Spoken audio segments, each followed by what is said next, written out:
Hi everyone, welcome back. So in this video, I'm going to share with you how you can add a trend line in MetaTrader 5. So just follow me and follow the steps. It's so easy and simple. So first of all, open your MetaTrader 5. And as you can see, we have here a trend. To add the trend line to it, all you have to do is go to this icon right here. Click on it and you can draw your trend line like this, for example. Now, let's say, for example, you want to extend it up, okay, or right. All you have to do is click on it until you see these three dots, right click on properties, then go to parameters, and as you can see here we have ray right. Click on it and click on OK. As you can see, this is our trend line. Okay.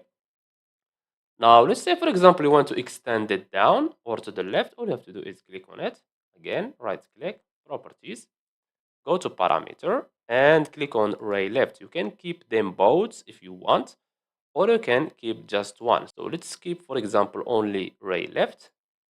And as you can see, now let's keep them both. Right click, properties, and let's add ray right. And this is our trend line, as you can see. And that's it. So I hope you found this video helpful. Don't forget to give us a like and subscribe. Thanks for watching. See you on the next one.